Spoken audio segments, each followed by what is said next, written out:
네, 다 같이 성경을 들고 일어서시기 바랍니다. 네, 봉독해 드릴 하나님의 말씀은 요한계시록 15장 5절에서 8절 말씀까지를 제가 봉독해 드리겠습니다.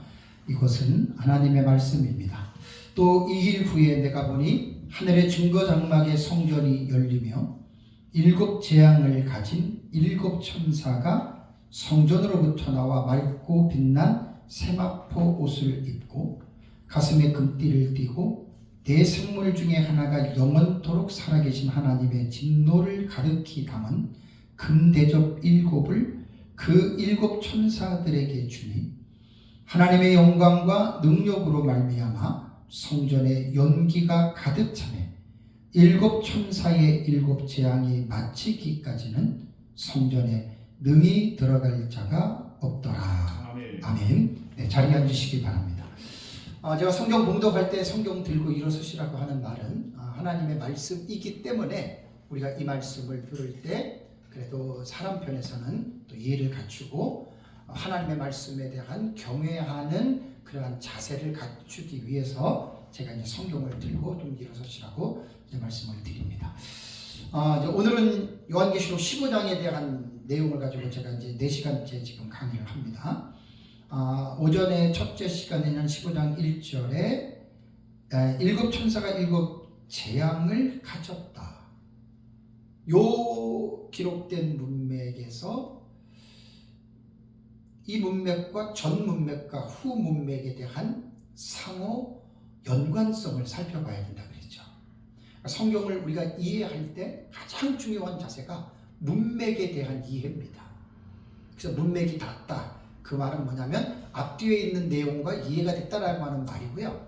문맥이 안 닿다라는 말은 이해를 하지 못한다는 말인데 성경은 이렇게 앞뒤에 관한 문맥들을 잘 살펴야 돼요. 그래서 제가 구문론에 대해서 말씀드렸잖아요. 구와 절, 그 다음에 문장이 되면 단락, 그 다음에 단락에서 이렇게 문맥을 또 앞뒤 전 문맥을 살펴보는 이것이 성경을 우리가 연구하는 가장 기본적인 그러한 입장이라고 하는 거 여러분들 기억하셔야 되고요.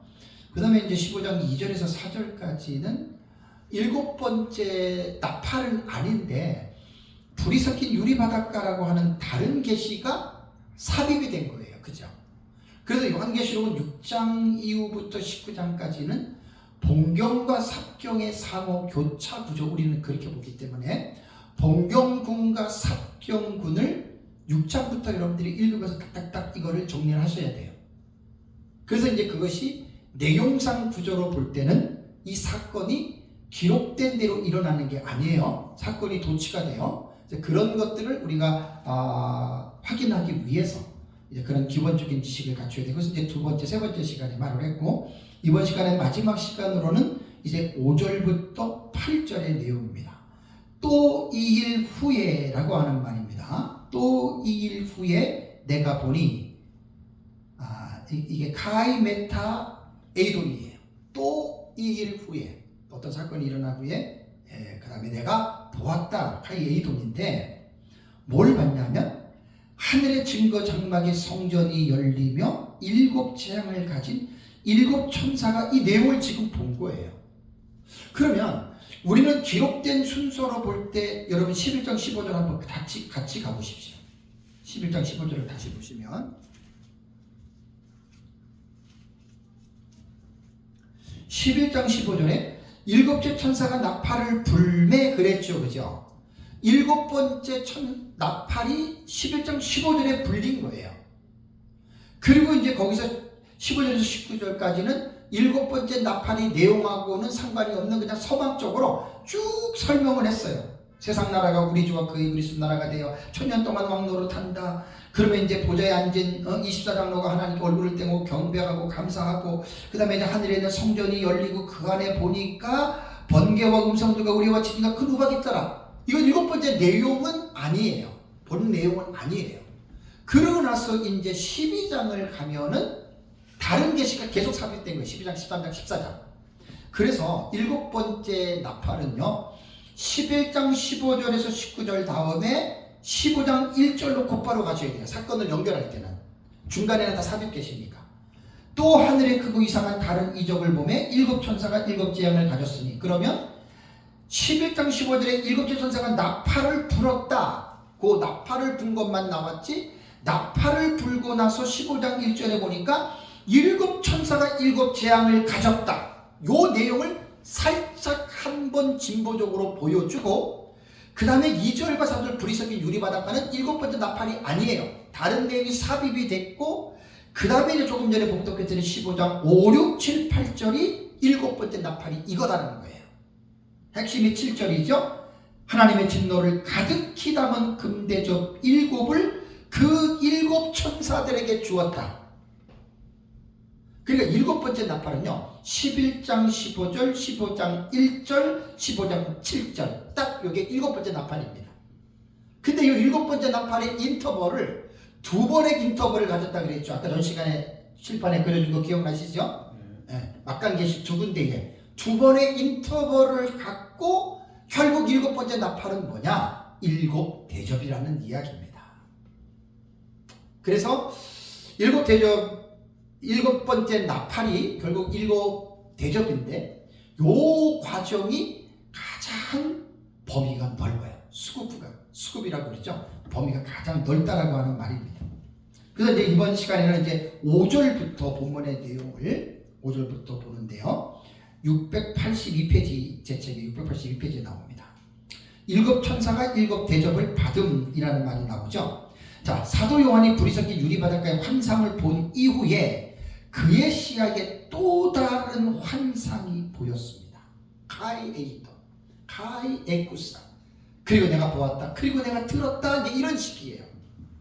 요한계시록은 이제 이렇게 보고 듣고가 끝나기도 전에 이게 그 화면이 사라지기 전에 들어오는 거를 뭐라 그랬어요?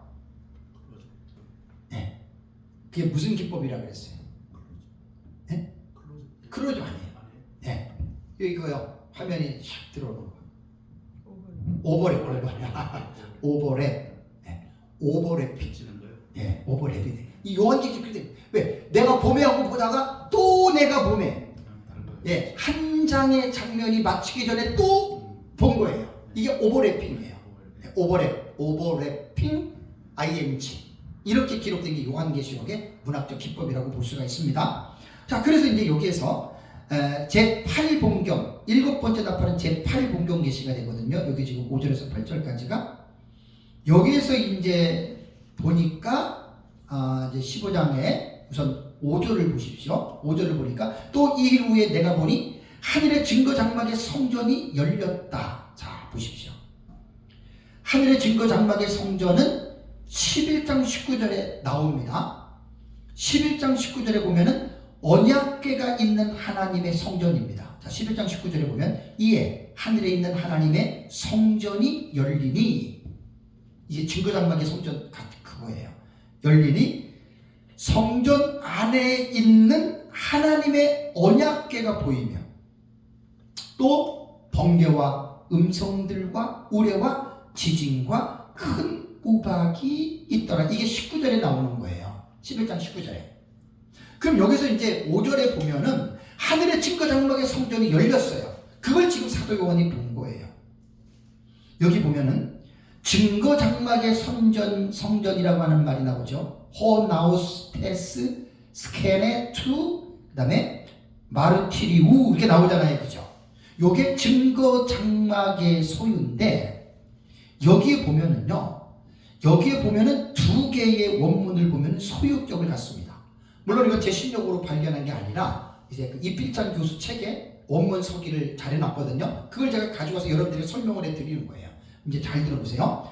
두 개의 소유격을 갖는데 먼저 증거 장막의라고 하는 이 소유격이 있잖아요. 그죠? 소유격이요. 이 소유격은 주격적 소유격으로 성전과 동격을 형성하는 역할을 한다. 이제 헬라어를 공부하다 보면 소유격이 주격적 소유격이냐 목적격적 소유격이냐 이게 나와요. 그래서 이제 헬라어를 공부하다 보면은 참 이게 구분하기 힘들다 그래요. 학자들도. 이거를 주격으로 해석해야 되느냐 소유격으로 해석해야 되냐. 그래서 이 문구는 증거 장막곡 곧 성전이라고 번역해야 한다. 이것은 주격적 소유격으로 볼 때 증거 장막 곧 성전이다. 이렇게 해석한다는 거예요. 이 방법이 있고, 그리고 증거 장막은 증거의 장막이라고 직역할 수 있는데 여기서도 소유격이 사용되는데 이 경우에는 소유격은 목적격적 소유격으로 하는 거예요. 그러니까 똑같은 투라고 하는 이 소유격이 주격으로 하느냐 목적격으로 하느냐에 따라서 번역이 어떻게 다르면 소유격은요 증거를 하는 장막 이렇게 되는 거예요. 증거를 하는 장막, 이게 소유격적인 해석이고, 그 다음에 증거 장막 곧 성전, 이게 주격적 소유격이라는 거예요. 상당히 학자들도 어렵다 그래요. 그래서 저는 여기에서 증거 장막의 성전은 증거 장막 곧 이것은 성전이에요. 성전. 주격적 소유격으로 해석하는 게 낫다고 싶어서 제가 이 글을 인용을 했고, 그러면 여기서 장막이라고 하는 말은 뭐냐면 여기서 모티브가 광야에서 성막을 가르치죠. 성막이 증거의 장막으로 불렸습니다. 출애굽기 38장 21절, 민수기 1장 50절, 53절, 9장 15절 쭉 여기에 보면은 나오는데, 여러분 구약 성경의 모세 시대에 만든 성막은 어디를 보고 만든 줄 아시죠? 어디를 보고 만들었죠? 하늘의 것을 보고 만든 거예요. 그러니까 성막의 오리지널 폼은 하늘에 있는 성전이에요. 참 신기해요. 계시록 4장과 5장에 보면 성전 나오잖아요. 어떻게 그 이미지를 하나님이 모세에게 설명해주고 모세에게 보여주고 이 땅에 그 성막을 씌웠는지는 전 진짜 모르겠어요. 왜냐하면 성막을 좀 깊이 연구를 안 해봤기 때문에. 상당히 심오한 겁니다. 이거 하늘의 것을 보고 모형으로 만든 것이 이 광야 시대에 만든 성막이었거든요. 그렇다면은 사도 요한이 지금 요한계시록 11장 19절에도 7번째 나팔의 환상이 구체적으로 드러났는데, 이 증거의 장막 성전이 이제 구약 시대에는 성막으로, 또 그 다음에 솔로몬 시대에는 성전으로 이렇게 확장이 됐잖아요. 확장이. 그것의 오리지널이 실물이 하늘에 있던 거예요. 그거를 지금 15장 8절에서 그 증거의 장막 하나님의 성전을 보고 그 성전이 열렸다라고 하는 이러한 말입니다. 여러분 성전이라고 하는 나오스라고 하는 말은요, 구약시대 우리가 잘 아는 대로 성전은 왜 성전이죠? 하나님이 계시는 곳이기 때문에 성전이라고 하는 거예요. 그래서 구약시대 그 광야시대에 만든 성막에는 그 성막 안에 하나님이 친히 임재해 계셨고, 솔로몬 시대의 성전도 그 성전의 법궤 안에 하나님이 임재해 있었기 때문에 그것을 성전이라고 부르는 거예요. 성막, 성전. 그러면 천국에 있는 성전은 뭐냐? 천국에 하나님께서, 영적인 하나님이 계시는 성전이 있단 말이에요. 그게 4장과 5장이에요. 그러니까 하나님이 계시는 곳. 근데 이 성전의 개념이 신약 시대로 넘어오면서 예수 그리스도를 믿는 자에게 예수님이 뭐라 그랬습니까? 고린도전서에 너희가 하나님의 성전인 것과, 그죠? 그러니까 신약시대의 성전의 개념은 하나님이, 그러니까 성전의 원 개념은 하나님이 계시는 곳은 성전이에요.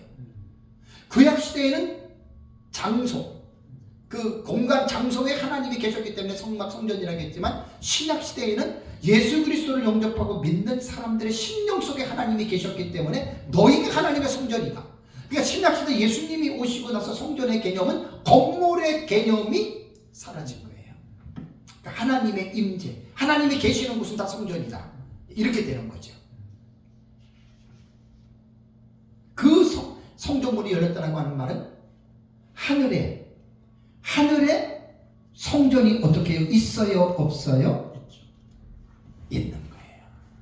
이제 제가 또 할 말이 또 있는 거예요. 대다수의 무천년주의자들은 천국의 성전이 있다고 그래요? 없다고 그래요? 없다 그래요. 무천년 대다수.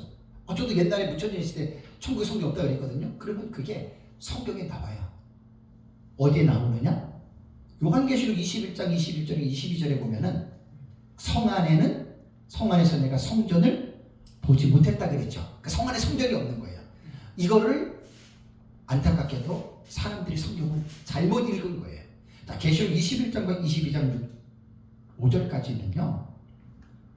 새 예루살렘 성을 말하는 거예요. 그러니까 새 예루살렘 성 안에는 뭐가 없다? 성전이 없어요. 그런데 4장과 5장, 계시록 4장과 5장에는 하나님이 계시는 곳이 뭐예요? 그게 성전이에요. 그래서 성전의 보좌에 성부 하나님이 앉아 계시잖아요. 보좌 앞에 24장로가 있잖아요. 내생물이 있잖아요. 천사들이 있잖아요. 성령 하나님이 그 등불을 켠 7영으로 성령이 계시잖아요. 거기에 부활하신 성자 예수님이 계시잖아요. 그게 성전에, 천국의 성전이 있는 거예요.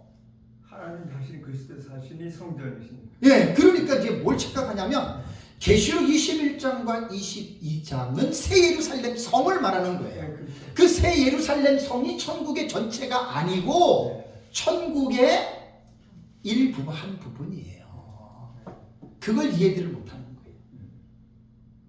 그래서 천국에는 성전이 없다 이렇게 말하는 거예요. 그렇죠. 그게 아니거든요. 그리고 11장 19절에 증거의 장막 성전이 나오잖아요. 그 다음에 15장 지금 5절에도 하나님의 성전의 문이 열렸다 그랬잖아요. 이거 어떻게 설명할 거예요? 15장 8절에도 성전이 나온단 말이에요. 성전에서 음성이 나서 요한계시록에 6번 7번 나와요. 천국의 성전이 왜 없습니까? 하나님 자신이 계시는 그 장소가 있는 거예요. 그게 계시록 4장과 5장이라는 말입니다. 그다음 6절을 볼까요? 6절을 보면 7 재앙을 가진 7 천사가 성전으로부터 나와 그랬잖아요. 어디서 나와요? 성전, 나우스, 하나님이 계신 곳이에요.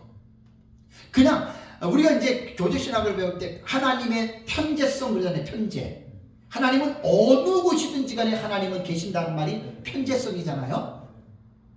그런 걸 말하는 게 아니라 하나님은 영으로서 동시다발적으로 여러 곳에 계시지만 하나님의 본성 자체가 또 성경을 보면은 어떤 그 성전이라고 하는 곳에 그분이 보좌에 앉아 계신다 이렇게 나오잖아요. 그러니까 이게 참 신비한 거예요. 정말 하나님에 대한 이 성품이나 하나님에 대한 이거는 인간의 이성으로 이해가 불가해요. 당연하죠. 아까도 제가 시간 얘기를 했잖아요. 하나님은 과거, 현재, 미래를 항상 현재를 보고 계세요. 참 신기하시죠. 그러니까 신이죠. 제가 오늘 끝나고 지하철 타고 가는 거 하나님 다 알고 있어요. 내가 집에 가면 또 이제 그 녹음 파일 다 이렇게 또 영상 파일 해가지고 인터넷에 올리면 보통 한 2시간, 3시간 걸립니다. 4시간짜리는 2-3시간 걸려요. 이거 마치고 오늘 내가 생각 중이에요. 걸어놓고 한 2시간 이상을 기다려야 되거든요. 그때 내가 운동을 잠깐 하고 올까 지금 생각 중이에요 지금. 그래서 저는 모르는데 하나님은 다 알아요. 너 오늘 끝나고 이렇게. 근데 저는 몰라. 아직 나는 갈등이 있거든요. 이게 인간과 신의 차이입니다. 그래서 이 성전이라고 하는 것 우리는 성경에 기록된 내용으로 볼 때 여기도 보면은 5절에도 7 천사가 성전으로부터 나왔다 그랬잖아요. 이게 하나님의 하나님이 거하시는 좌정하고 계시는 계시록 4장과 5장에 거하는 성전이라는 말입니다. 거기로부터 나와서 어떻게 해요? 맑고 빛난 세마포 옷을 입고 가슴에 금띠를 띠고 그랬잖아요. 근데 여기 7 대접을 뭐라 그랬냐면 7 재앙을 가진 그랬죠. 요거는 아마 제가 이번 시간 안 되면 다음 달에 첫 번 시간에 7번째 대접을 제가 이제 개론적으로 1시간 할 때 그때로 다시 할까 지금 오늘 강의가 진행되는 거 보고 제가 결정을 할게요. 자, 7 재앙 1절을 볼까요? 15장 1절에 15장 1절에는 뭐라고 나왔습니까? 15장 1절을 보시면 자 여기 보면은 7 천사가 뭘 가졌어요? 7 재앙을 가졌다 그랬죠. 그죠? 그리고 7 재앙을 가졌으니 이걸 뭐라고 얘기를 했습니까? 곧 마지막 재앙이라. 참 특이한 거예요. 지금 이거 7 재앙은 정말 특이한 거예요. 그러니까 하나님의 진노, 마지막 재앙, 하나님의 진노가 이것으로 마칠 것이다 라고 이렇게 여러분 이야기를 했습니다. 그럼 7절을 다시 보십시오. 네 생물 중에 하나가 영원토록 살아계신 하나님의 진노를 어떻게 담았어요? 가득히 담은. 이 뭔가 여러분 이게 7 대접은 뭔가 뉘앙스가 달라요. 그죠? 재앙이고 마지막이고 이것이 마치는데 진노를 가득히 풀로 담았다. 지금 그런 의미거든요. 그러면 이것이 우리 항상 성경을 볼 때 사건으로 기록된 것은 언제 이 사건이 일어났냐를 결정해야 돼요. 과거로 볼 것이냐, 역사주의로 볼 것이냐, 미래주의로 볼 것이냐, 이상주의로 볼 것이냐, 이거 결정해야 됩니다. 요한계시록이 어려운 건 이래서 어려워요. 제가 나중에 그 수를 연구하는 사람들 뭐라 그래요? 뭐 이렇게 막 해가지고 뭐 이것저것 몇 개 합해가지고 뭐 그걸 몇 개로 나오는 거 그 통계를 내는 사람들 있잖아요. 제가 이제 요한계시록을 요거 다 해가지고 한번 내면요 몇 가지 해석이 나오겠느냐? 아마 수천 가지가 나올 것 같아요. 이거 쫙 이렇게 수천 가지가 넘을 것 같아요. 왜냐하면 사건 하나하나를 문자와 상징으로 이것을 과거로, 역사주의로, 미래주의로, 이상주의로 거기다 나가서 종합주의로 딱 들어가 버리면 수천 가지가 나옵니다. 해석이. 이게 객관적인 데이터예요. 그러니까 이게 정말 어려운 거예요. 요한계시록이. 그러면 이 재앙은 우리는 역사적 전체의 입장에서 미래주의로 보잖아요. 그죠? 그러니까 예수님 재림 직전에 일어나는데 대접 재앙은 예수님 재림이면 재림 직전입니다. 직전에. 재림하기 전까지 1, 2, 3, 4, 6 나오고 재림하시고 7번째 이렇게 나오는 거예요. 재림 직전에. 이렇게 보는 겁니다. 그러면 7 천사의 모습에서 7 천사의 모습을 어떻게 묘사했습니까? 맑고 빛난 세마포 옷을 입었다라고 말했죠. 그죠? 여기서 맑고 빛난 세마포로 볼 때는 고결함과 거룩함을 의미한다고 보면 됩니다. 이건 상징적으로 색깔의 의미를 상징으로 우리가 해석을 해야 됩니다. 그 다음에 가슴에 금띠를 띠고라고 하는 말은 구약시대의 왕적인 직분과 제사장적인 직분을 상징하는 것으로 7 천사가 하나님의 권위를 가지고 하나님의 주권과 뜻을 실행하는 것으로 여러분 우리는 볼 수가 있습니다. 자, 그 다음에 이제 7절을 볼까요? 7절을 보면 네 생물 중에 하나가 영원토록 살아계신 하나님의 진노를 어떻게 해요? 가득히 담은 금대접 7을 그 7 천사들에게 주니. 이게 7번째 나팔의 내용이 여기 나온 거예요, 사실은. 근데 이게 이제 11장 15절에 나팔이 불렸다, 15장 1절에는 7 재앙을 가졌다 그랬는데 대접이라는 말은 안 나왔잖아요, 그죠? 요게 딱 핵심이 나오는 거예요, 7절에. 금대접 7을 7 천사들에게 주니. 네 생물 중에 하나입니다. 네 생물 그러면 이 네 생물이 어디 나오죠? 계시록 4장 6절과 9절에 나오죠. 하나님의 성전에 있는 하나님의 보좌 가운데와 주위에 있는 영적인 존재들을 생물이라고 합니다. 네 생물. 이들은 하나님의 뜻을 실행하는 존재들로서 네 생물들의 사역을 보면은 네 생물들의 그 사역전에 네 생물의 모습들을 보면은 첫째는 사자 같고, 둘째는 송아지 같고, 셋째는 얼굴이 사람 같고, 넷째는 날아가는 독수리 같다. 네 생물이 이렇게 된 거예요. 그렇다고 해서 독수리나 그 사람 아니에요. 이거는 상징적으로 봐야 돼요. 이걸 문자적으로 그대로 보면 괴물이 나와요. 괴물. 그건 아니에요. 이럴 때 상징 해석이 필요한 거예요. 그런데 이 네 생물이 어떤 사역을 하냐면 첫째인, 둘째인, 셋째인, 넷째인을 뗄 때 등장하지요. 첫째 생물이 오라 에르쿠 하잖아요. 컴온 그러잖아요. 에르쿠 하니까 흰말이 쫙 나와요. 둘째 생물이 에르쿠 오라라고 컴온 하니까 또 붉은 말이 나와요. 그래서 첫째인에서 넷째인까지가 네 생물이 한 파트 한 파트씩 담당하는 것입니다. 그러고 나서 이제 여기에서 15장 7절을 보니까 그 네 생물 중에 누구인지는 몰라요. 첫째, 둘째, 셋째, 넷째, 사람 같고 송아지 같고 뭐 이런 독수리 같은 누군지는 모르지만 네 생물 중에 하나입니다. 그가 영원토록 살아계신 하나님의 진노를 가득히 담은 금대접 7을 7 천사들에게 받아라 하고 주는 거예요. 네 생물들은 천사들의 대표자로서 천사장급으로 보면 돼요. 자, 그럼 우리가 여기서 바보 같은 사람 제가 설명을 해줄게요. 이걸 가지고 이제 기도해서 이제 알아맞힌다고 주님, 이 내 생물이 누굽니까? 말씀해 주시옵소서. 가르쳐 주시옵소서. 예? 얼굴이 사자 같은 겁니까? 아니면 송아지 같은 거, 사자 같은 겁니까? 며칠 기도해가지고 그것은 사자 같은 생물이니라. 이 음성을 듣고 내가 기도하니까 이 하나 같은 생물은 사자 같은 생물이다. 그 사람 정신 나간 사람이에요. 왜 그런 줄 아세요? 성경이 침묵하면 침묵해야 돼요. 그렇죠. 가라 그러면 가고 서라 그러면 서고. 예수님이 가나마도 붙잡힌 여인에게 땅에 엎드려가지고 글을 썼어요. 근데 그 내용이 안 나와. 그거 알 필요가 있어요, 없어요? 전혀 없어요. 그걸 알려고 기도한다. 그 이단이 되는 그 사람이 이단이 되는 거예요. 내가 기도했더니 하나님이 환상 가운데 이런 글씨, 그 이단 되는 그 얘기다. 그럴 필요 전혀 없습니다. 그러니까 내 생물 중에 하나라고 했으니까 어떤 생물인지 중요한 거 아니잖아요, 그죠? 이런데 목숨 걸 필요가 없어요. 그냥 쿨하게 넘어가면 돼요. 그 하나가 바로 하나님의 진노를 가득히 담. 이게 중요한 거예요. 7 대접은 대접인데 각 대접마다 하나님의 진노가 가득히 담겼다. 여러분, 뉘앙스가 달라요. 7인 7 나팔과 7 대접은 특징이 분명히 있어요.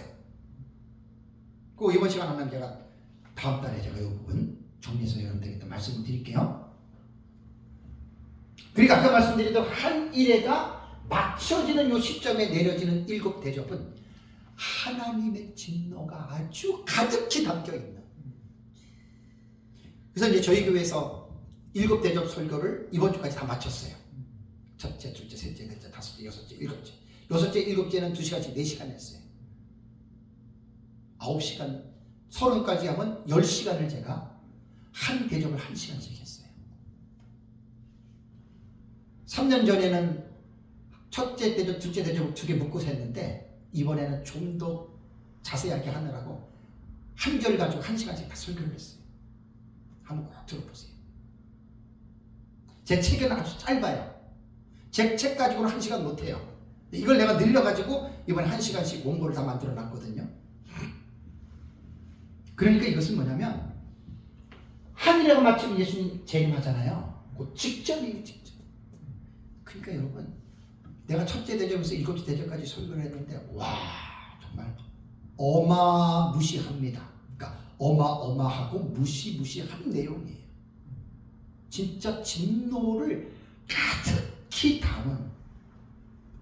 근데 이제 우리가 제가 이제 7번째 대접에 이번 주 오전 예배, 오후 예배 설교를 하면서 우리가 이제 조심해야 될 게 있습니다. 요한계시록에 나타난 재앙과 하나님의 심판을 강조를 해야 되지만 그 재앙과 심판은 사람을 두렵게 하고 공포를 주는 요소가 있기는 하지만 그게 목적이 아닙니다. 이러한 심판을 하나님이 행하시는데 하나님은 한 사람도 멸망치 않고 다 구원받기를 원하신다. 이게 중요한 거예요. 심판에만 강조를 하고 그 멸망에만 초점을 맞추면 이건 아닙니다.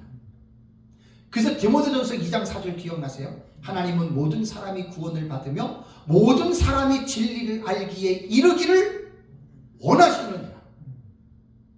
그래서 이번 주 오전 예배, 오후 예배는 내가 마지막 부분에서 이 부분을 조금 강조를 했어요. 왜냐하면 7번째 대접에는 그리스도인들이 이 세상에 있을 필요 없어요. 우리 올라갔잖아요. 이 세상만 심판을 당하는 거예요. 그러면 내가 하나님의 심판을 받지 않는다고 해서 우리는 됐다. 내가 안일을 하게 그냥 나는 구원받게 됐다. 나는 노 프로그램. 나는 걱정 없어. 과연 이러고 있어야만 될까? 그거 아니에요. 하나님의 마음은 모든 사람이 구원받기를 원해요. 왜? 구원받아야 이러한 심판을 안 받잖아요.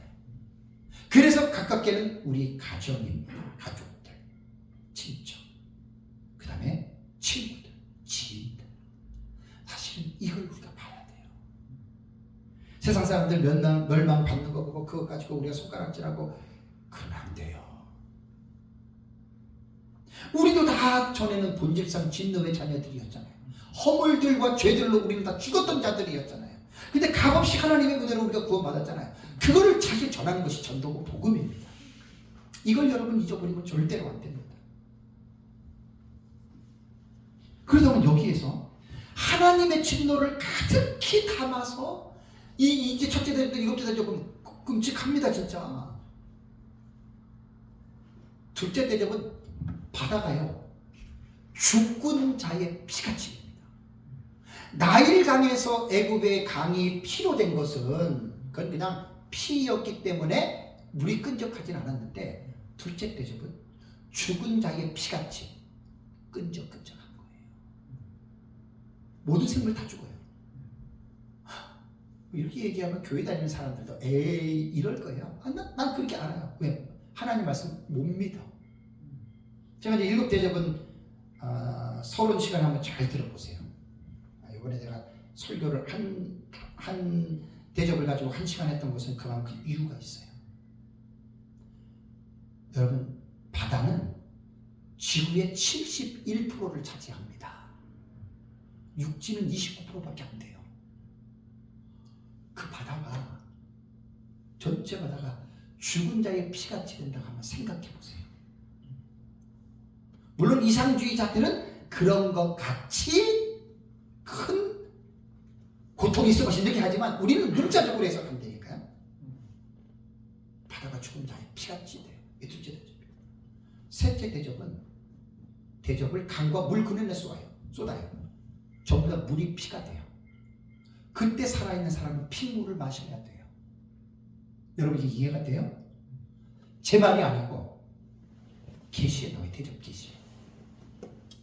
넷째 대접을 태양에 쏟아요. 태양이 권세를 받아가지고 이상열을 발휘해가지고 이 땅에 사는 사람들이 그 태양의 불에 태움을 당해요.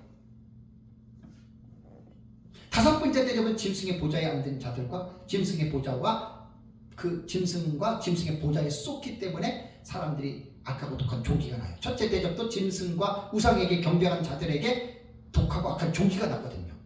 여섯 번째 대접에서 예수님 재림하고 아마겟돈 심판하고, 일곱 번째 대접이 이 세상이 불로서 심판당하는 거예요. 여러분 끔찍하지 않나요? 상상할 수 없는 일이에요. 여러분 지금 이거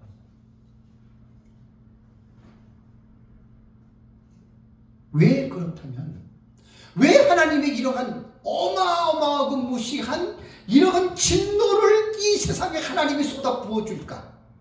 여러분 이거 잘 이해하셔야 됩니다. 세상 사람들은 사랑의 하나님이 어떻게 이럴 수 있느냐 해서 하나님을 항변하지요. 그 사랑이 아니다 말을 하지요. 그 사람들이 몰라서 그래요. 요한계시록을 읽어보면 예수님 재림 직전에 바벨론 사회의 문화를 보세요. 문화. 사람들의 삶의 양식을 컬처라 그래요. 문화라 그래요.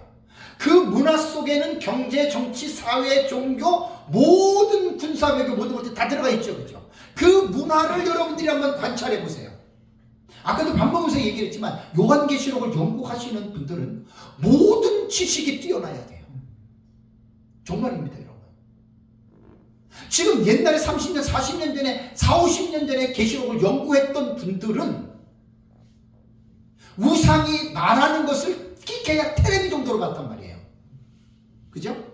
지금은 4차 산업이 지금 진행되고 있는 사회잖아요. 로봇. 상상을 초월하죠. 인공지능. 차원이 달라요. 이런 부분들을 여러분 요한계시록을 제대로 하려면 모든 지식을 다 가져야 돼요. 그래서 제가 지금요 그냥 간단하게 제가 요한계시록 가르칠 것 같으면 그렇게 안 하는데 정말 공부를 끝까지 끊임없이 해야 돼요. 4차 산업이나 천문학이나 물리학이나 여러분 이런 거 다 해야 됩니다. 경제학, 군사학 다 공부해야 됩니다. 다 공부해야 됩니다. 요한계시록은 이게 제가 볼 때는 아무나 연구할 수 있는 학문은 아니에요, 사실. 또 목회 바쁘신 분들은 왜 할 수가 없어. 저는 이제 목회를 안 하니까 그냥 설교만 몇몇 성도들에게 그냥 하니까 나는 이걸 지금 계속 제가 한 목회자 사역을 15년째 하는 거지. 정상적인 목회를 한다면 저 이거 못해요. 아니 이렇게 할 수 없어요. 하나님의 어떤 사명이라고 생각하고 제가 지금 이렇게 나가는 겁니다. 왜 하나님이 진노를 가득히 담은 대접을 쏟느냐? 인류 마지막 종말의 사회의 문화를 보면 계시록 13장에 바다에서 올라오는 짐승 적그릴 수 있죠. 이자가 사탄이 자기 하수인을 삼아서 너가 하나님이다 이렇게. 그리고 사탄은 그 적그리스도 속에서 세상의 모든 사람들로부터 하나님이 받는 프로스키네오 경배를 사탄이 받아먹는 거예요. 계시록 13장 8절 볼까요? 이런 말씀들을 꼭 기억하세요. 사람들은 왜 하나님께서 그런 진노를 가득히 담은 대접을 쏟고 왜 하나님이 이 세상을 멸망을 그 이유를 몰라요. 왜? 이유를 성경을 모르니까. 계시록 13장 8절을 볼까요? 보겠습니다. 죽임을 당한 어린 양의 생명책에 창세 이후로 이름이 기록되지 못하고 어떻게 해요? 이 땅에 사는 자들은 어떻게? 다 그 짐승에게 경배하리라. 생명책에 기록되지 않은 부택자는 100%입니다. 다. 짐승을 적그리스도를 우리가 예수님을 경배하듯이 하나님을 경배하는 이게 우상숭배잖아요. 한 명도 빼놓지 않고 이 세상에 사는 불신자들이 전부 다 짐승을 경배하는 거예요. 하나님이 멸망시킬만 하죠. 안 그렇습니까 여러분? 자기 택한 백성인 이스라엘도 북이스라엘과 남유다도 우상을 숭배하는 죄악 때문에 나라를 망하게 했잖아요. 그죠? 근데 전 세계 사람들이 적그리스도를 우상 숭배하니까 하나님의 세상을 멸망하게 하지 않을 이유가 전혀 없죠. 그래서 그 이유를 여러분들이 우리가 아셔야 돼요. 그래서 일곱 대접은 하나님의 진노를 가득히 담아. 참 이거 그러니까 첫째에서 일곱째 대접이 그렇게 무서운 거예요. 제가 이제 다음 달에는 일곱인과 일곱 나팔에 대한 재앙에 대한 비교를 조금 여러분들과 말씀드리겠습니다. 8절 볼까요? 8절을 보면 하나님의 영광과 능력으로 말미암아 어떻게 해요? 성전의 연기가 가득 차매 일곱 천사의 일곱 재앙이 마치기까지는 성전에 능히 들어갈 자가 없더라. 성전 나오죠, 그죠? 천국의 성전이 왜 없어요? 있지요. 아, 참 새 예루살렘 성경은 없다니까요. 천국의 성전이 없는 게 아니라. 그럼 일곱 천사가 명령을 받고 나간 증거 장막의 성전은 요 본문으로 볼 때는 이제는 그 사건이 끝날 때까지 성전에 들어갈 자가 있어요, 없어요? 못 들어가요. 참 이게 신비한 말입니다. 그 이유는 성전에 하나님의 영광과 능력으로 말미암아 성전에 뭐가 가득 찼어요? 연기가 가득 찼다. 이게 뭘까? 우리는 연기 그러면 뭐예요? 불이 타가지고 그런 연기만 하는데 이 연기는 그런 연기는 아니에요. 물리적으로 타는 불의 연기가 아니고 어쨌든 연기가 가득 찼기 때문인데 구약 성경을 보면 연기의 은유적인 의미가 크게 두 가지 나타납니다. 제가 정리해 놓은 게 첫 번째는 은유적인 연기의 의미는요, 하나님의 현현의 의미입니다. 현현. 하나님이 나타나실 때 거기 연기가 수반이 돼요. 그래서 하나님의 현현으로 보는데 여호와의 현현 또는 그에 대한 반응으로서 구름 또는 연기로 묘사되는 게 출애굽기 19장 18절입니다. 한번 볼까요? 출애굽기 19장 18절 보면 신의 산에 뭐가 자욱하니? 연기가 자욱하니. 여호와께서 불 가운데서 거기 어떻게 해요? 강림하십니다. 그러니까 하나님의 현현이에요. 하나님이 지상에 나타나실 때 나타나는 표현 중에 하나가 연기가 꼭 따라옵니다. 그 연기가 온기가와 연기같이 떠오르고 온 산이 크게 진동하며, 요 내용이 글자 한글 안 틀리고 시편 18편 7절과 9절에 나오더라고요. 똑같은 말이에요.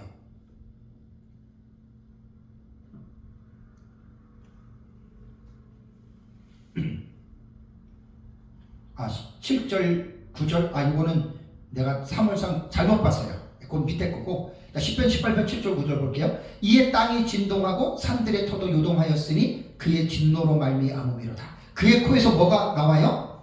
연기가 오르고. 그는 누구지요? 하나님이에요.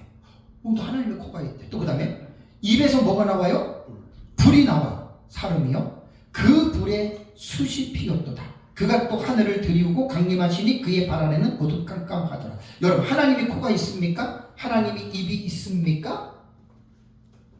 없어요. 근데 왜 성경에는 하나님을 사람과 같이 신체와 형체를 묘사한 줄 아십니까? 이게 신학적으로 뭐라 그러냐면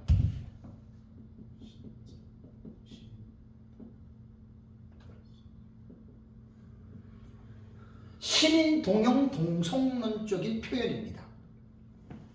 하나님이 슬퍼하시고 후회하시고, 이게 인간을 이해시키기 위한 코, 손, 발, 입, 인간의 형체를 묘사해서 하는 것은 하나님이 사람의 모습과 같이 차원에서 이해시키기 위해서, 이것을 신인 동형 동성론적인 표현이라 그래요. 동형 아니면 동성. 동성이라고 하는 말은 뭐냐면 인간의 성품, 그거를 한 거고, 동형은 인간의 형체. 이게 신학적 용어 되게 중요한 거예요. 구약 성경에 이런 이미지 되게 많이 나옵니다. 하나님이 슬퍼하셨다, 그 말은 신인 동성론적인 표현입니다. 감정 부분이니까. 여기 지금 코, 발, 그것은 신인 동형론적인 표현이에요. 그러니까 동형이냐 동성이냐 이런 부분들을 잘 보셔야 됩니다. 이런 것들은 이제 신인 동형론적인 표현이죠. 이사야서 6장 4절을 보면 이같이 화답하는 자의 소리로 말미암아 문지방의 터가 요동하며 성전에 뭐가 충만하다고요? 연기가 충만하네 그랬죠. 열왕기상 8장 10절과 11절에도 제사장이 성소에 나올 때에 뭐가요? 구름이 여호와의 성전에 가득하며 제사장이 그 구름으로 말미암아 능히 서서 섬기지 못하였으니 이는 여호와의 영광이 여호와의 성전에 가득함이었더라. 다시 본문으로 돌아가면 15장 8절에 하나님의 영광과 능력으로 말하는 성전에 연기가 가득했다라고 하는 말은 하나님의 그곳에 현현 나타나 있는 그 이미지를 극대화시켜서 말하는 거예요. 하나님은 영이시잖아요. 그 영이신 하나님이 성전에 가득히 연기로서, 이건 참 신인 어떤 동형론으로 보는 게 낫겠죠. 영적인 어떤 그러한 세계 속에서 무슨 연기가 있겠습니까? 그러니까 인간을 이해시켜주기 위한 거죠. 또 그리고 이러한 모티브가 구약 성경의 솔로몬 성전에, 그 다음에 성막에 이런 것들이 있었잖아요. 연기가 있었기 때문에 이제 아마 신인 동형론적인 표현에서 저는 하나님이 이렇게 성경을 기록했다라고 봅니다. 다음에 두 번째는 연기에 대한 이미지는 심판의 이미지가 있습니다. 하나님의 심판할 때 연기가 등장을 하는데, 구약 성경의 연기는 하나님의 심판의 어떤 이미지인데요. 사무엘한 22장 8절 9절 볼까요? 이에 땅이 진동하고 떨며 하늘 기초가 요동하고 흔들렸으니 그의 진노로 인함이라. 심판이죠. 그 다음에 그 코에서 어떻게 해요? 연기가 오르고 입에서 불이 나와 사르며 그 불에 숯이 피었도다. 요것이 뒤에 10편 18편 7절 8절 똑같은 내용이 나와요. 글자 한 자 안 틀려요. 요렇게 인용해가지고 10편에 또 요 본문이 나오더라고요. 다음에 이사야서 9장 18절과 19절 볼까요? 대저 악행은 불태우는 것 같으니 곧 진료와 형극을 삼키며 빽빽한 숯불을 살라서 어떡합니까? 연기로 위로 올라가게 함과 같으니. 그 다음에 이사야서 34장 여러분 10절을 보면 낮에나 밤에나 꺼지지 않고 그 연기가 끊임없이 떠오를 것이며. 이게 뭡니까? 심판에 대한 이미지예요. 그래서 이제 15장 8절에 성전에 연기가 가득 차매라고 하는 이 말은, 연기가 가득 차매라고 하는 이 말은 하나님의 영광과 하나님의 현현, 그 심판의 이미지가. 왜냐하면 7번째 대접의 특징이 뭐라 그랬어요? 하나님의 진노를 가득히 담은, 하나님의 진노를 가득히 담았다는 것은 무슨 이미지지요? 심판의 이미지예요. 심판의 이미지. 그러니까 여기서 15장 8절에 연기가 가득했다라고 하는 말은 하나님의 현현과 심판의 이미지를 같이 보고 해석을 해도 이 본문은 저는 맞다고 봅니다. 하나님의 영광의 임재가 경외스러운 나머지 감히 그 하나님의 영광의 임재에 접근할 수가 없는 거예요. 근데 이것이 이제 언제까지냐? 마지막 심판이 끝날 때까지입니다. 어느 누구도 천사들도 하나님의 성전에 못 들어갑니다. 이게 바로 7번째 나팔인 7 대접을 받는 그 현장에서 이러한 지금 상황이 지금 이루어졌다라고 하는 이제 그러한 말입니다. 이걸 통해서 우리는 뭘 보면 되냐면 하나님의 하시는 일은 누구도 알 수도 없고, 그죠? 또 하나님이 하시는 일을 누구도 멈출 수도 없지요, 그죠? 그분의 절대적인 주권으로 그분이 그 일을 행하신 거예요. 천지 창조 이후에 진행되어 왔던 인류의 역사가 이제는 마침표를 찍을 때가 왔다라고 하는 사실입니다. 조금 제가 이제 7 대접을 먼저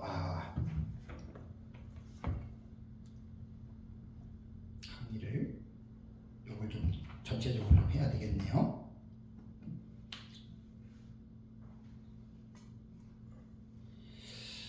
일곱 대접 시리즈의 특징이 있습니다. 요 7 대접 시리즈의 특징은 몇 가지가 있는데 15장 7절에 말씀드린 대로 모두가 다 재앙입니다. 재앙. 첫째에서 7번째가 다 재앙이고요. 그리고 이 재앙이 하나님의 진노를 어떻게 해요? 가득히 담았다 그랬죠. 그죠? 여기서 우리가 한번 생각해 보겠습니다. 뭐가 다르냐면 7인하고 7 나팔하고 7 대접 3가지 7 시리즈 있죠. 그죠? 요 3가지 7 시리즈를 한번 비교해 볼 때 7 대접은 모두가 다 재앙이죠. 그죠? 진노를 가득히 담았죠. 여러분 7인은 어떻습니까? 다 재앙입니까? 아니에요. 첫째, 다섯째, 요 재앙은 여기 좀 도표를 보십시오. 첫째 인과 다섯째 이는 재앙 아닙니다. 왜? 첫째 인 흰말을 우리는 두 주민으로 보지 않아요. 마지막 사명자로 보잖아요. 이게 왜 재앙이에요? 복이지요. 그죠? 그 다음에 5번째 이는 천상의 순교자들이 하나님 앞에 탄원하는 내용이 나오죠. 재앙 아니에요. 그러니까 어떤 사람들은 그러잖아요. 뭐 인재앙, 나팔재앙, 대접재앙 그러는데 인이 다 재앙이 아니에요. 그러니까 알고 말을 해야 돼요. 다음에 7 나팔 있죠? 7 나팔도 어떻게 해석을 하느냐에 따라서 5번째 나팔 있죠? 우리 황충하러 보죠. 물론 성도들이 겪는 재앙이기는 하지만 우리는 이것을 재앙의 개념을 어떻게 두어야 되냐면 대상자가 누구냐? 대상이 불신자냐? 성도냐를 봐야 돼요. 첫째 화는 거의 다가 피해자를 불신자로 보잖아요. 그럼 재앙이 맞아요. 근데 우리는 어떻게 봐요? 성도예요. 믿음의 테스트예요. 그러니까 우리가 보는 입장에서는 나팔도 다 재앙이 아니다. 나머지는 다 재앙 맞아요. 7 대접은 뭐냐? 모두가 다릅니다. 요게 3가지 7 시리즈에서 가지고 있는 차이라는 거예요. 그 다음에 이제 2번째는 뭡니까? 7 대접은 마지막 재앙이에요. 마지막. 7번째 대접이 끝나면 하나님의 재앙이 끝난 거예요. 7인 7 나팔은 뭐예요? 7인이 떨어지고 7 나팔이 불려도 끝난 게 아니잖아요. 계속 연속이 되잖아요. 7 대접은 그것으로 하나님의 진노가 맞춰진다라고 하는 말이고, 그 다음에 7 대접의 재앙은 아까 말씀드린 대로 하늘에가 끝나지는 어떻게 해요? 요 마지막 시점이에요. 요때 지금 일어난다는 것이고, 그리고 이 7 대접은요 오래 걸리지 않아요. 오래 걸리지 않아요. 순식간에 일어나요. 그렇다고 해서 뭐 첫째 대접 떨어지고 또 1시간에 떨어지고 이 정도는 아니에요. 뭐 며칠이나 그건 모르겠어요. 어쨌든 제가 볼 때는 절대 길지 않아요. 이게 길어지면 큰일 나잖아요. 바다가 죽은 자의 피같이 됐고 강물과 샘물이 피가 되는데 그게 여러분 생각해 보세요. 나중에 제가 대접재앙을 여러분들이 잘 보시면 됩니다. 그리고 특징이요. 요건 한번 여러분들이 꼭 기억을 하셔야 돼요. 제가 나중에 이제 책을 쓸 때 이런 것들을 다 해야 되는데 7인은요. 첫째 인, 둘째 인, 셋째 인, 넷째 인, 다섯째 인, 여섯째 인. 이게 7인이에요. 한 일회에 걸쳐서 사건이 교차가 되죠. 도치가 되죠. 7 나팔은요. 1, 2, 3, 4, 5, 6, 7 이렇게 되는 거예요. 7 대접은 1, 2, 3, 4, 5, 6, 7 이렇게 됩니다. 자, 자꾸만 연구를 하다 보니까 이걸 내가 정확하게 말씀을 드릴게요.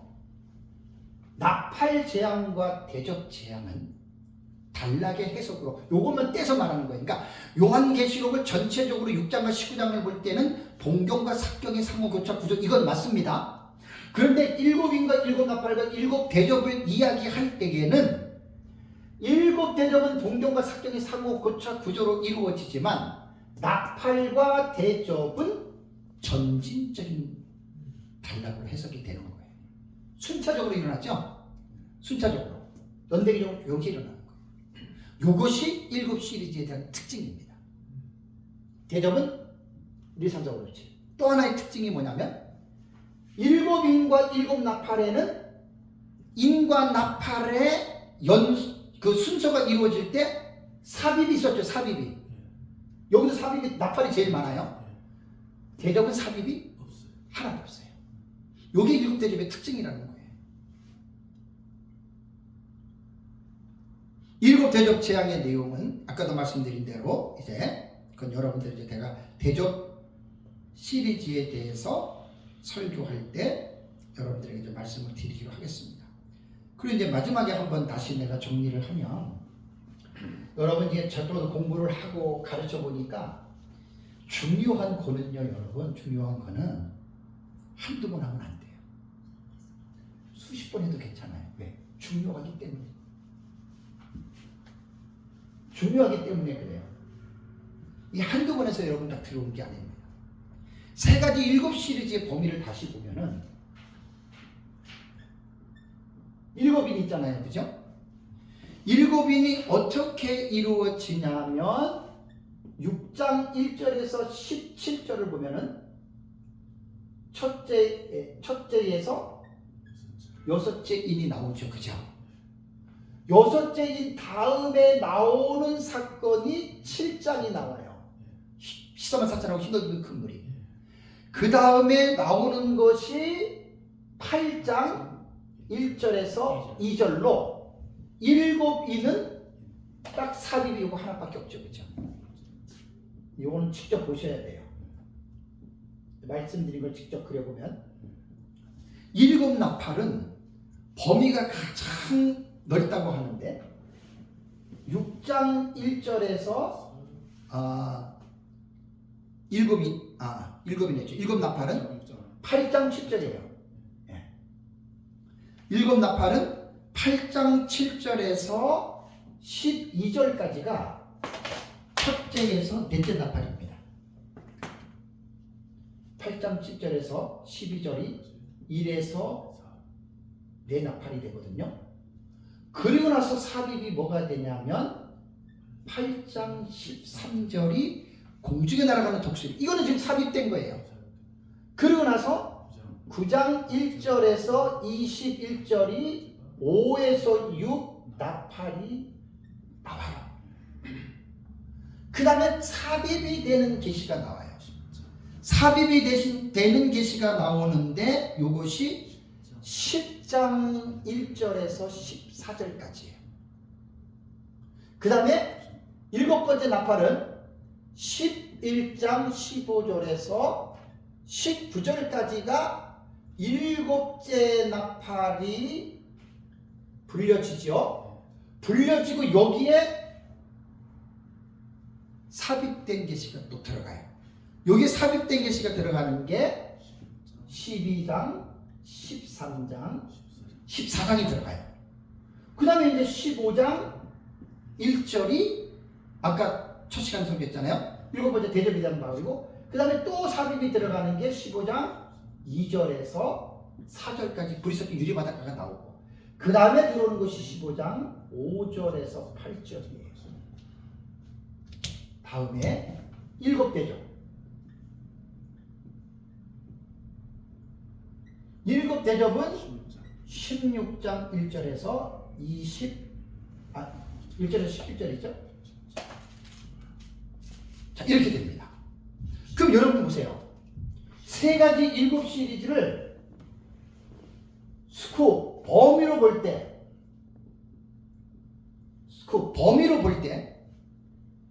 일곱 대접이 제일 좁잖아요. 그죠? 중간에 삽입된 것도 없고. 그 다음에 일곱이니 요 중간에 삽입된 게 한번 나오잖아요. 7장에. 그죠? 일곱 나팔은 뭐예요? 삽입이 한 군데, 두 군데, 세 군데, 네 군데 나오잖아요. 그래서 기록된 순서 형식상으로 이렇게 세 가지 일곱 시리즈를 보면은 일곱 나팔이 제일 범위가 넓어요. 스쿱 범위가 제일 넓어요. 이런 것들을 이제 내가 말로 할 때 하고 자꾸만 써서 볼 때 보면 이게 이제 머리에 자꾸만 여러분 이런 것들이 각인이 되기 때문에 그렇습니다. 그래서 이제 이런 부분에 대해서 우리가 기본적인 의미들을 우리가 잘 여러분도 우리가 이제 생각을 해야 되고요. 그다음에 세 가지 일곱 시리즈의 계시를 통해서 얻을 수 있는 교훈이 있습니다. 우리는 이것을 통해서 무엇을 깨달아야 할까요? 이것은 어쩔 수가 없는 게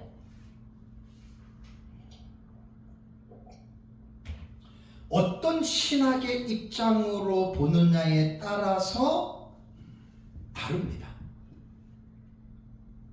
무천년으로 보느냐, 전천년으로 보느냐, 세대주의로 보느냐, 후천년으로 보느냐, 그 신학적 입장이에요.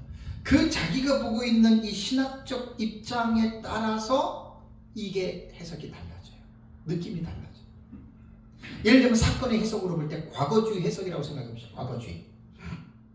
과거주의는 요한계시록에 기록된 내용이 아주 그 철저한 과거주의는요, 예수님 재림까지 과거 이런 걸로 다 봅니다. 이제 부분적 과거론자들은 이제 재림 같은 경우는 뒤로 넘겨요. 그럼 나머지 텍스트는 전부 다 과거 일어난 사건으로 다 봅니다. 그러니까 그 과거적 해석법으로 요한계시록을 푸는 사람은 특별히 요한계시록을 공부할 필요가 있을까요? 없을까요? 없어요. 뭐 공부 과거다 이루어진 건데. 역사주의 해석법은요, 특이점이 뭐냐면 유럽의 역사죠. 유럽의 역사. 아무래도 지금 역사가 동양의 역사가 있고 유럽의 역사가 있고 그다음에 아프리카나 각 어떤 지역마다 그런 역사의 특징들이 있잖아요. 그죠? 유럽의 역사는 아시아의 역사하고 유럽이 맞닿는, 그러니까 이제 메소포타미아 문명 쪽하고 유럽 문명하고는, 그래서 이제 거기서 메소포타미아 문명에서 이제 유럽 쪽으로 이렇게 건너가는 쪽이 됐잖아요. 그죠? 그럼 이제 거의 모든 사람들이 이제 아시아도 그렇지만 유럽이 상당히 부유했기 때문에 그 유럽을 중심으로 역사주의 학자들은 유럽을 중심으로 성경을 해석합니다. 예를 들자면 1차 세계대전, 2차 세계대전 있잖아요. 그죠? 그런 것들이 다 역사주의 해석은 그렇게 들어가요. 신약시대 전체는. 그럼 그렇게 성경을 보는 사람들이라면, 그런 신학적 입장을 가지고 있다면 요한계시록을 어떻게 볼 것 같아요? 거의 역사주의 해석도 90%는 다 이루어진 것으로 해석합니다. 다음에 이제 우리가 보는 미래주의 해석은 뭐예요? 예수님 재림 직전의 종말적 사건으로 보는 거예요. 저는 이게 역사적 전천년의 정체성이 저는 여기 있다고 봅니다. 역사적 전천년의 정체성이 종말적으로 보는 거예요. 근데 이게 이상주의는 뭐냐? 무천년에 보는 것은 사건으로 안 봅니다. 그냥 이러한 내용이 신약시대 전체를 걸쳐서 이러한 일들이 계속 나타날 것이다. 이렇게 거의 해석들을 합니다. 그러니까 요한계시록은요, 어떠한 신학적 입장을 가지고 보느냐에 따라서 해석이 전혀 달라집니다. 전혀 달라집니다. 제가 조금 전에 드린 도표를 여러분들이 다시 한번 기억을 해보세요.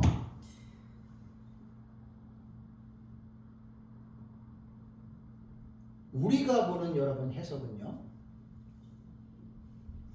우리가 보는 해석은 참 놀라운 게, 저도 이제 도표를 만들어 놓고 수천 번 봤다니까, 수천 번. 지금 11년째 만들어 놓고 11년 됐는데 계속 보면서 하나님 인사이트를 주는 게, 인이요, 첫째 인, 둘째 인, 셋째 인, 넷째 인, 다섯째 인, 여섯째 인이라고 그랬죠, 그죠? 그럼 인에서 딱 볼 수 있는 게 뭐예요? 기간이 한 일회, 그죠? 한 일회에 6가지 인이 한 일회를 지금 보여주는 거예요.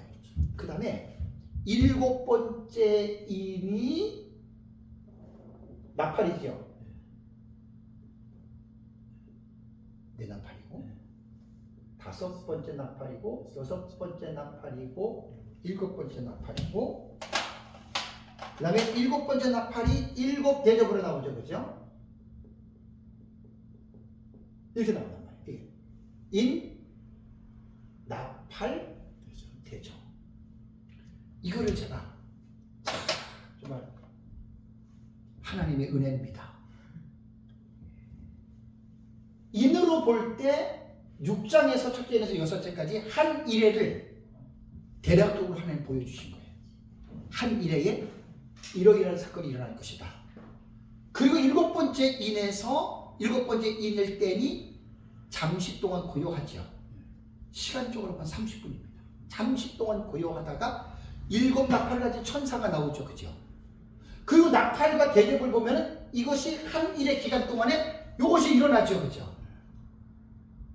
이거를 제가 딱 보고 정리가 된 게 뭐냐면, 다른 주석에서 학자가 말한 것처럼 6장부터 19장에 나오는 이 내용은요, 한 일회를 2번의 순환주기, 투 사이클이에요. 첫 번째 순환주기는 첫째 인에서 여섯째 인으로 한 일회를 보여주고, 그 다음에는 7번째 인인 나팔을 통해서 대접까지 한 일회를 보여주었는데, 인으로 볼 때는 한 일회를 전체적으로 볼 수 없잖아요. 대충 보잖아요. 그러니 부족한 한 일회를 나팔과 대접으로 그것을 채워준 거예요. 그럼 3가지 7 시리즈로 한 일회를 다 볼 수 있느냐? 못 보지요. 여기에서 삽입된 막간 계시들. 그 사건으로 말하면 21가지, 31가지가 막간 계시로 도표를 보세요. 도표. 저기 다 들어가 있는 거예요. 제가 연구를 하면서 최종적으로 제가 만든 도표를 다른 사람들에게 설명을 하는 아주 최고의 방법이 지금 이 방법입니다. 이 방법. 나는 이것을 몇 목사님이 연구한 것을 배웠지만, 몇 목사님은 이런 말을 한 적이 없어요. 그죠? 2번 순환주기 이런 말 한 적이 없어요. 제가 어디서 힌트를 얻었냐면, 무천년 추경학자들의 주석을 보니까 데이비드 온이라든가, 그 다음에 이제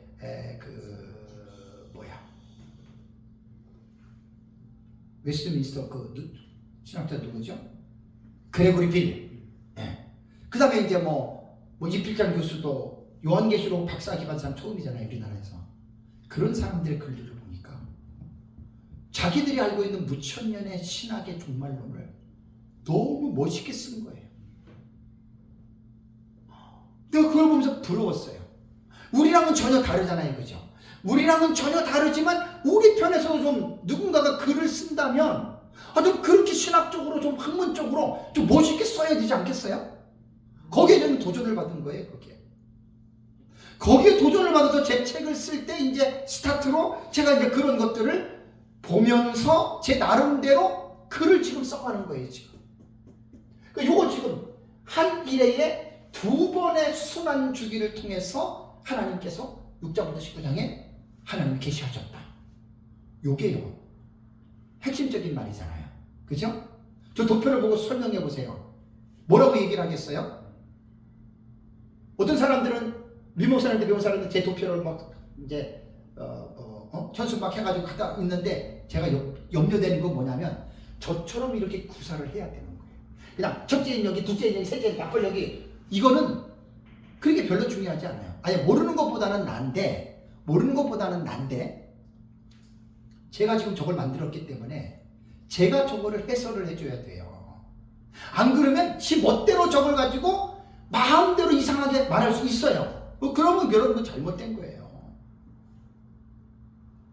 종합적으로 정리한 거는 제가 정리를 했기 때문에 그래서 제가 적어놓고 계속 기도하면서 씨름하면서 제가 여기 세수기독교회 다니면서 올해 11년째 강의를 하고 있는 겁니다. 그 최종적으로 제가 정리해서 아주 간략하게 얘기할 수 있는 게 요 도표 지금 6장부터 19장은 한 일회를 하나님이 두 번의 순환 주기를 통해서 하나님께서 계시해 주셨다. 이렇게 제가 정리하기까지 얼마나 시간 걸릴 줄 아세요? 아이고, 하나님만 아셔. 하나님. 여러분들은 그냥 듣고 그냥 끄덕끄덕 하면서 이거 이렇게 됐지만은요, 저는요 한 송이 국화꽃을 피우기 위하여 봄부터 서쪽 새는 그렇게 서쪽 울었나 보다. 정말 시간 많이 걸렸습니다. 저거 수천 번을 봤어요. 수천 번. 보면서 기도하고 영감을 얻고, 그리고 다른 사람들의 신학자들의 책도 보면서 나는 어떻게 멋있게 이렇게 묘사할 수 있을까. 그래서 두 번의 순환주기입니다. 딱 나오잖아요. 그죠? 도표가. 그죠? 요게 핵심이에요.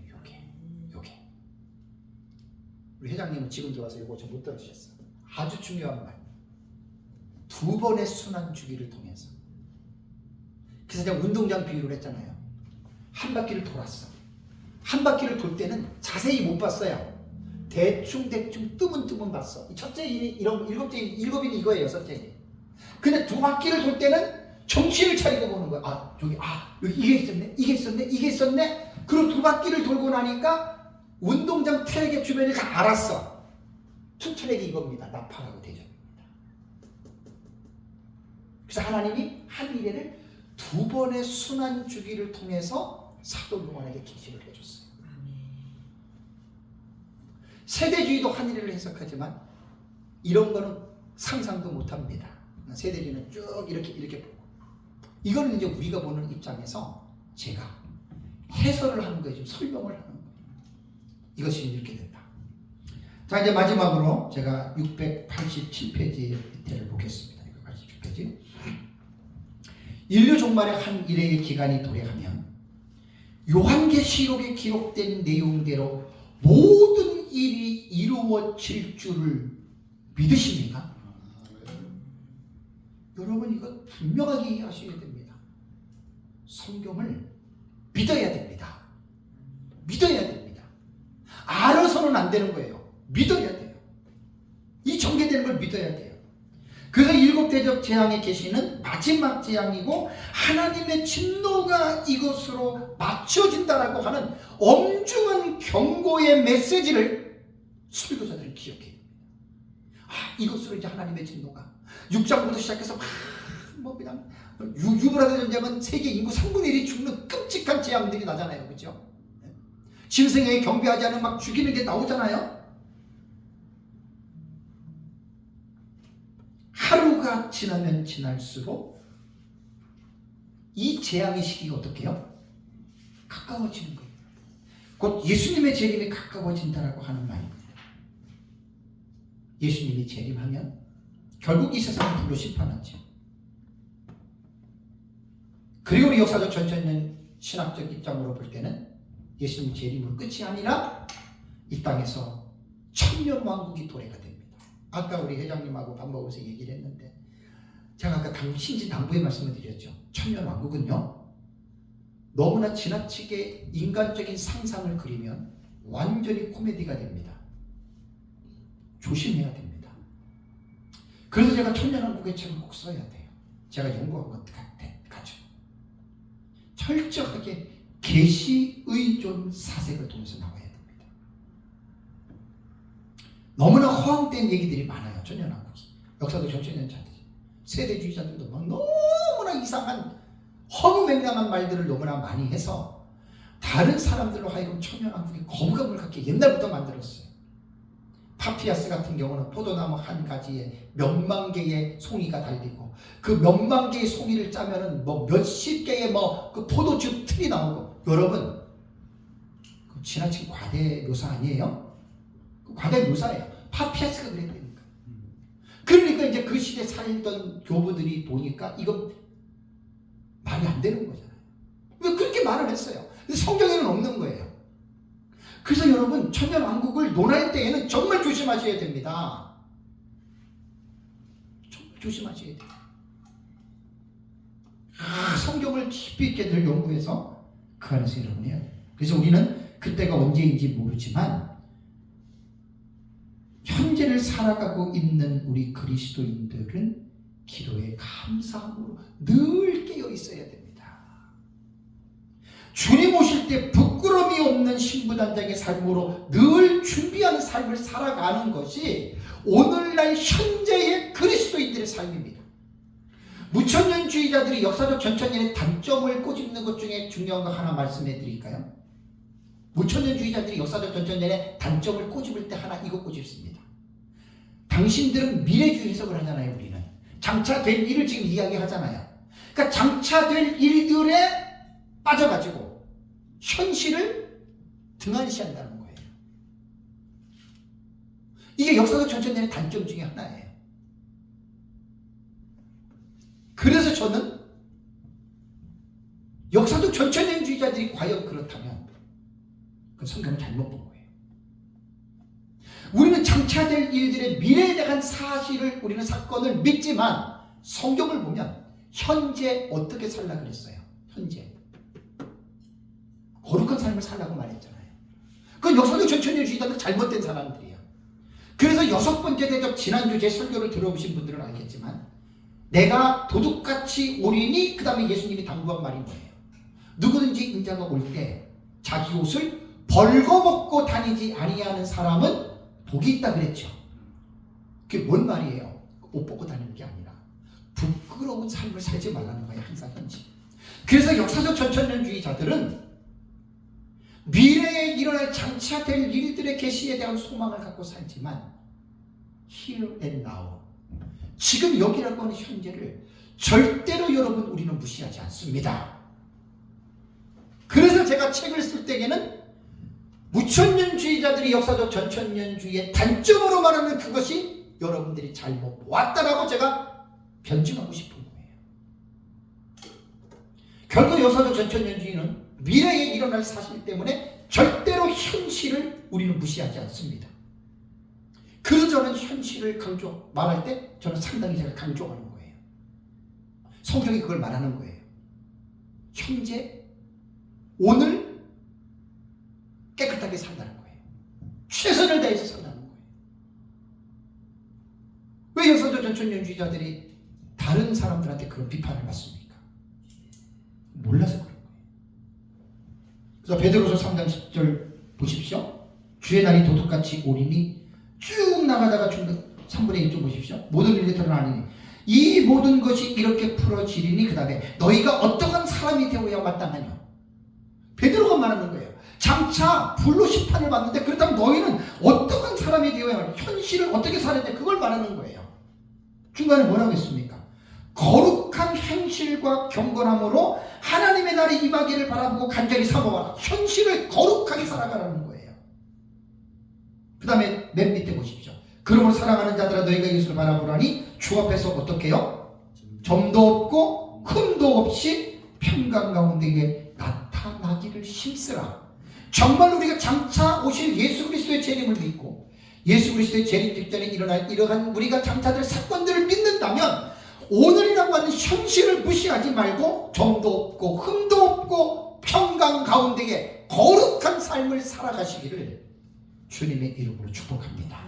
이게 역사적 전천년의 신앙의 핵심입니다. 기도하고 마치겠습니다.